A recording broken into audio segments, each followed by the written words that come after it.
नमस्कार दोस्तों, स्वागत है एक बार फिर से आज की बड़ी और ताजा खबरों में। बस आपसे निवेदन है, कृपया वीडियो को लाइक कर दें, चैनल को सब्सक्राइब करें और घंटी बटन भी दबा दें। ये पहली बड़ी खबर है। अंतिम पड़ाव में पहुंची भारत जोड़ो यात्रा। राहुल गांधी ने जम्मू कश्मीर में कर ली एंट्री। ये आपको बता दें कि राहुल गांधी की अगुवाई में चल रही कांग्रेस की भारत जोड़ो यात्रा ने आज जम्मू कश्मीर में प्रवेश कर लिया है। यात्रा ने पंजाब के पठानकोट से होते हुए जम्मू कश्मीर में प्रवेश किया है। राहुल गांधी ने आज पठानकोट में जनसभा को संबोधित किया। पठानकोट से राहुल गांधी लखनपुर के रास्ते जम्मू कश्मीर में प्रवेश कर गए। आपको बता दें कि फिलहाल कांग्रेस पार्टी की भारत जोड़ो यात्रा जम्मू कश्मीर में प्रवेश कर गई है। और ये बड़ी खबर, क्या जम्मू कश्मीर में राहुल गांधी कार से पूरी करेंगे भारत जोड़ो यात्रा? एजेंसियों ने किया था अलर्ट। ये आपको बता दें कि जम्मू कश्मीर में राहुल गांधी की सुरक्षा को लेकर सुरक्षा एजेंसियों ने एडवाइजरी भी जारी की है। यात्रा को सुरक्षित करने के लिए एक योजना बनाई गई है। इसके साथ ही सुरक्षा एजेंसियों ने राहुल गांधी को सलाह दी है कि यात्रा को पैदल करने से बचना चाहिए और इसके बजाय कार में यात्रा करनी चाहिए। इसके साथ ही राहुल गांधी के पास में वर्तमान में Z+ श्रेणी सुरक्षा कवर है। आपको बता दें कि फिलहाल कांग्रेस पार्टी की तरफ इसको लेकर कोई भी प्रतिक्रिया सामने नहीं आई है। पिछले महीने कांग्रेस ने केंद्र से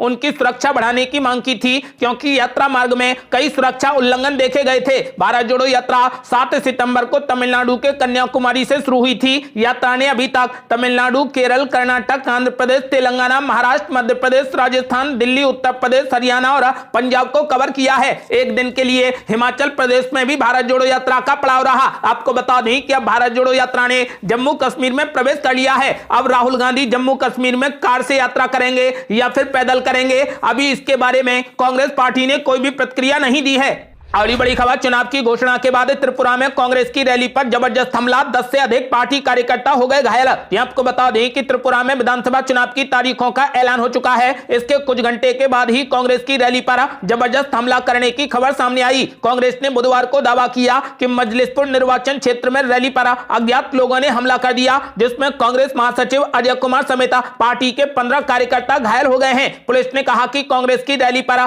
पश्चिम त्रिपुरा जिले में कुछ अज्ञात लोगों ने हमला किया और 10 से अधिक पार्टी कार्यकर्ता घायल हो गए। 60 सदस्यीय त्रिपुरा विधानसभा के लिए चुनाव 16 फरवरी को होंगे और वोटों की गिनती 2 मार्च को होगी।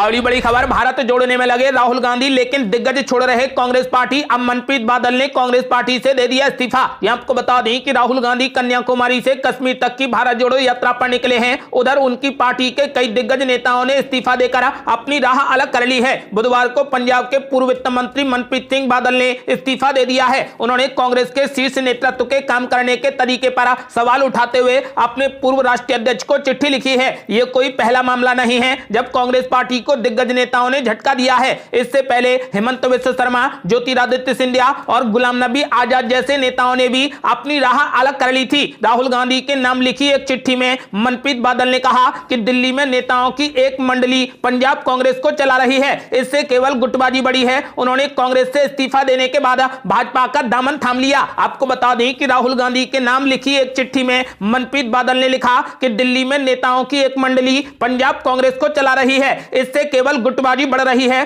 कांग्रेस से इस्तीफा देने के बाद वो भाजपा में शामिल हो गए। और ये बड़ी खबर, आरबीआई के पूर्व गवर्नर रघुराम राजन का बड़ा ऐलान, बोले पप्पू नहीं बल्कि स्मार्ट है राहुल गांधी। ये आपको बता दें कि भारतीय रिजर्व बैंक यानी आरबीआई के पूर्व गवर्नर रघुराम राजन ने एक बार फिर राहुल गांधी का साथ दिया है। रघुराम राजन ने उनके बचाव में कहा कि राहुल गांधी स्मार्ट व्यक्ति हैं, वो पप्पू नहीं है। रघुराम राजन पिछले ही महीने राजस्थान में कांग्रेस पार्टी की भारत जोड़ो यात्रा में शामिल हुए थे। उन्होंने पूर्व कांग्रेस प्रमुख की पप्पू छवि को दुर्भाग्यपूर्ण बताया है। एक इंटरव्यू में रघुराम राजन ने कहा कि उन्हें लगता है कि राहुल गांधी की छवि दुर्भाग्यपूर्ण है। राहुल गांधी किसी भी तरीके से पप्पू यानी मूर्ख नहीं है, वो एक स्मार्ट व्यक्ति हैं, युवा जिज्ञासु व्यक्ति हैं। प्राथमिकताएं क्या हैं, बुनियादी जोखिम और उनका मूल्यांकन करने की क्षमता की अच्छी समझ होना बेहद महत्वपूर्ण है और राहुल गांधी इन सभी चीजों के लिए सक्षम है। आपको बता दें कि रघुराम राजन ने कहा कि राहुल गांधी कोई भी मूर्ख या पप्पू नहीं बल्कि वो स्मार्ट व्यक्ति हैं। और बड़ी खबर, महिला पहलवानों के यौन शोषण के आरोपों पर बीजेपी पर जमकर भड़की कांग्रेस पार्टी। कहा बेटी बचाओ का नारा देने वाले बेटियों का कर रहे शोषण। यह आपको बता दें कि पहलवान विनेश फोगाट ने भारतीय कुश्ती महासंघ यानी WFI के अध्यक्ष और बीजेपी सांसद ब्रजभूषण शरण सिंह पर यौन उत्पीड़न के आरोप लगाए हैं। इसके बाद कांग्रेस पार्टी ने दावा किया है कि इससे बीजेपी का असली चरित्र उजागर हो गया है। विनेश फोगाट ने एक चौंकाने वाले खुलासे में बुधवार को रोते हुए आरोप लगाया कि भारतीय कुश्ती महासंघ यानी WFI के अध्यक्ष और बीजेपी सांसद सांसद ब्रजभूषण शरण सिंह कई सालों से महिला पहलवानों का यौन शोषण कर रहे हैं। हालांकि ब्रजभूषण शरण सिंह ने इन आरोपों को खारिज कर दिया है। विश्व चैंपियनशिप की पदक विजेता और ओलंपियन विनेश फोगाट ने यह भी दावा किया है कि लखनऊ में राष्ट्रीय शिविर में कई कोचों ने भी महिला पहलवानों का शोषण किया है। उन्होंने आरोप लगाया है कि शिविर में कुछ महिलाएं हैं जो WFI अध्यक्ष के कहने पर पहलवानों से संपर्क करती हैं। कांग्रेस ने ट्वीट कर आरोप लगाया कि बेटी बचाओ का नारा देने वाले बेटियों का शोषण कर रहे हैं। यह बेहद शर्मनाक है। कुश्ती संघ में महिला खिलाड़ियों का यौन शोषण हो रहा है। महिला पहलवान विनेश फोगाट ने कुश्ती संघ के अध्यक्ष और बीजेपी सांसद ब्रजभूषण सिंह पर खिलाड़ियों के यौन शोषण का आरोप लगाया है। बेटी बचाओ का नारा देने वाले बेटियों का शोषण कर रहे हैं, यह है बीजेपी का असली चरित्र। कांग्रेस प्रवक्ता सुप्रिया श्रीनेत ने प्रधानमंत्री नरेंद्र मोदी पर हमला बोला है। उन्होंने कहा कि बीजेपी के लोगों ने तो हदें पार कर दी हैं। बेटियों को बीजेपी से बचाना है। प्रधानमंत्री नरेंद्र मोदी और महिला विकास मंत्री स्मृति ईरानी से कुछ भी उम्मीद करना बेकार है। और बड़ी खबर, चुनाव में जीत का बड़ा फैक्टर बना रेवड़ी कल्चर। सुप्रीम सुनवाई के बावजूद भी मुफ्त वादों पर कोई असर नहीं। ये आपको बता दें कि चुनावों में फ्री स्कीम्स यानी रेवड़ी कल्चर का मामला सुप्रीम कोर्ट में है। संवैधानिक बेंच को फ्री स्कीम्स की परिभाषा तय करनी है, लेकिन इसके बावजूद राजनीतिक दलों की ओर से मुफ्त वादों की लगातार घोषणाएं की जा रही हैं। चुनावों में इसका सीधा फायदा भी मिल रहा है। हाल ही में कांग्रेस महासचिव प्रियंका गांधी ने कर्नाटक की एक रैली में सरकार बनने पर महिलाओं को 2-2 हजार रुपए प्रतिमाह देने की घोषणा की है। इससे पहले कांग्रेस अध्यक्ष प्रदेश अध्यक्ष DK शिव कुमार ने कर्नाटक में 200 यूनिट फ्री बिजली देने का भी ऐलान किया है। सुप्रीम कोर्ट में दिए गए हल्फनामे में चुनाव आयोग ने कहा कि भारत में रेवड़ी कल्चर यानी फ्री बीज की कोई भी स्पष्ट परिभाषा नहीं है। आयोग ने अपनी दलील में कहा कि प्राकृतिक आपदा या महामारी के दौरान जीवन रक्षक दवाएं, खाना या पैसा मुहैया कराने से लोगों की जान बच सकती है, लेकिन आम दिनों में अगर ये दिए जाएं तो इन्हें फ्री बीज कहा जाएगा। सुप्रीम कोर्ट में चल रही रेवड़ी कल्चर पर सुनवाई में रिजर्व बैंक ऑफ इंडिया यानी RBI को भी एक पक्ष बनाया गया है।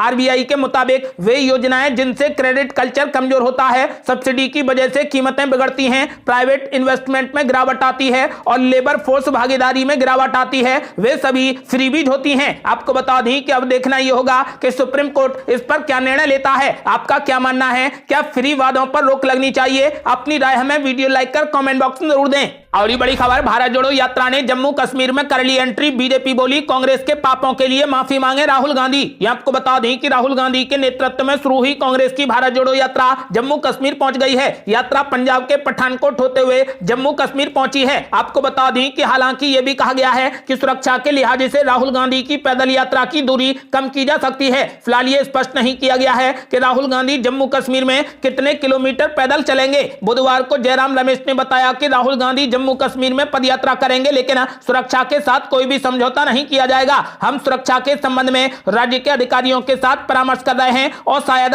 पैदल दूरी कम की जा सकती है। आपको बता दें कि वहीं भाजपा की जम्मू कश्मीर इकाई के प्रमुख रविंदर रैना ने आरोप लगाया कि कांग्रेस आतंकवाद का समर्थन करने वाले दलों के प्रति सहानुभूति रखती है और ये प्रधानमंत्री नरेंद्र मोदी ही थे जिन्होंने वास्तव में देश को एकजुट किया है। उन्होंने कहा कि गांधी परिवार और कांग्रेस ने जम्मू कश्मीर से संबंधित ऐतिहासिक गलतियां की हैं और आतंकवाद के विस्फोट के लिए सीधे तौर पर जिम्मेदार हैं, जिसने हजारों लोगों की जान ले ली है। रैना ने कहा कि जम्मू कश्मीर में प्रवेश करने से पहले राहुल गांधी को देश से, खासकर जम्मू कश्मीर के लोगों से पार्टी की गलतियों और पापों के लिए माफी मांगनी चाहिए जो उसने पिछले 70 वर्षों में की है। उन्होंने आरोप लगाया कि गांधी के नेतृत्व वाले कांग्रेस परिवार द्वारा किए गए अत्याचारों को भुलाया नहीं जा सकता। उन्होंने अपनी गलत नीतियों के खिलाफ अभियान चलाने वाले राष्ट्रवादियों को कैसे अपमानित किया और जेल में डाला, इसकी एक लंबी सूची है। उन्होंने कहा कि राहुल गांधी यहां की जनता से माफी मांगे। अगली बड़ी खबर, केसीआर की रैली ने बढ़ाई कांग्रेस पार्टी की चिंता। बोली थर्ड फ्रंट बना तो बीजेपी को होगा फायदा। ये आपको बता दें कि तेलंगाना के मुख्यमंत्री के चंद्रशेखर राव ने एक विशाल रैली का आयोजन किया। इस रैली में दिल्ली के मुख्यमंत्री अरविंद केजरीवाल, पंजाब के मुख्यमंत्री भगवंत मान, केरल के मुख्यमंत्री पिनरई विजयन, सपा अध्यक्ष अखिलेश यादव और CPI नेता डी राजा शामिल होने के लिए पहुंचे। आपको बता दें कि इस बीच कांग्रेस ने नया मोर्चा बनाने की शंकाओं के बीच कहा कि अगर कांग्रेस को अलग थलग करके कोई नया मोर्चा बनाने बनाने की कोशिश होगी तो ये सीधे तौर पर बीजेपी की सहायता होगी। कांग्रेस महासचिव और केरल प्रभारी तारिक अनवर ने केसीआर की रैली पर कहा कि जो भी विपक्ष में हैं और बीजेपी को हराना चाहते हैं वे ऐसा मोर्चा बनाने की कोशिश न करें। कोई भी मोर्चा कांग्रेस के अलावा नहीं बन सकता है। उन्होंने कहा कि कांग्रेस एक राष्ट्रीय पार्टी है। राष्ट्रीय स्तर पर अगर कोई बीजेपी को जवाब दे रहा है या कोई मोदी जी से सवाल पूछ रहा है तो वो कांग्रेस पार्टी ही है। कांग्रेस को अलग थलग करके अगर कोई मोर्चा बनाने का प्रयास होगा तो ये सीधे सीधे बीजेपी की सहायता करना होगा।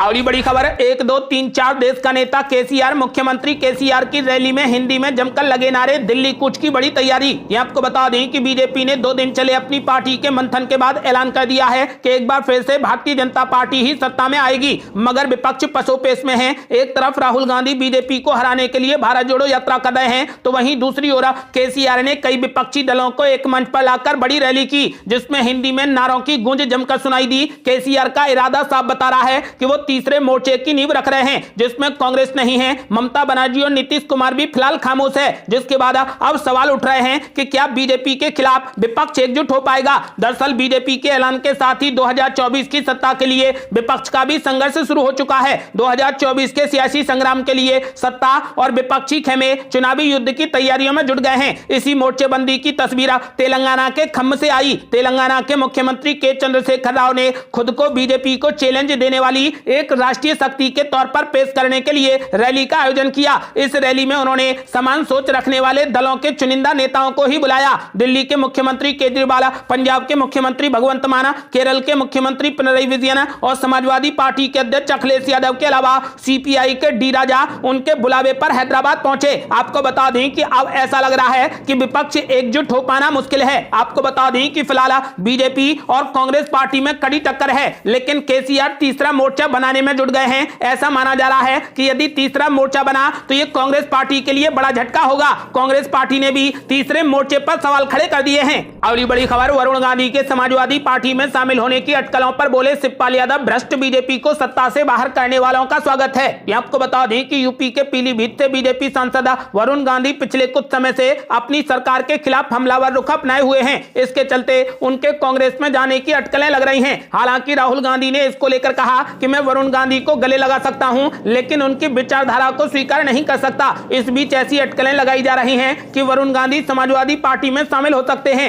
वरुण गांधी के समाजवादी पार्टी में शामिल होने की अटकलों को लेकर जब समाजवादी पार्टी के सीनियर नेता और पूर्व कैबिनेट मंत्री शिवपाल सिंह यादव से पूछा गया तो उन्होंने कहा कि भ्रष्ट भाजपा सरकार को सत्ता से बाहर करने वाले सभी लोगों का स्वागत है। सपा नेता ने यूपी के बलिया में मीडिया से बात करते हुए ये बात कही। इस दौरान शिवपाल सिंह यादव ने कहा कि यूपी में केवल सपा ही बीजेपी को हरा सकती है। उन्होंने कहा कि समाजवादी पार्टी भगवान राम और कृष्ण के आदर्शों पर चलती है। शिवपाल सिंह यादव ने इस दौरान भाजपा पर मुसलमानों को प्रताड़ित करने का आरोप लगाया है। और बड़ी खबर, भारत में लगातार पड़ रही ठंड, जानिए अपने शहर का मौसम। ये आपको बता दें कि अगले 24 घंटों के दौरान हरियाणा और राजस्थान के कुछ हिस्सों में शीतलहर से लेकर गंभीर शीतलहर की स्थिति की उम्मीद है। दिल्ली, पंजाब, उत्तर प्रदेश और मध्य प्रदेश के कुछ हिस्सों में शीतलहर चल सकती है। उत्तर पश्चिम, मध्य और पूर्वी भारत के अधिकांश हिस्सों में हवा की दिशा में बदलाव और पश्चिमी विक्षोभ के करीब आने के कारण अब तापमान बढ़ना शुरू हो जाएगा। ये थी अब तक की बेहद बड़ी खबरें। आपका क्या मानना है? क्या 2024 के लोकसभा चुनाव में विपक्ष एकजुट हो पाएगा?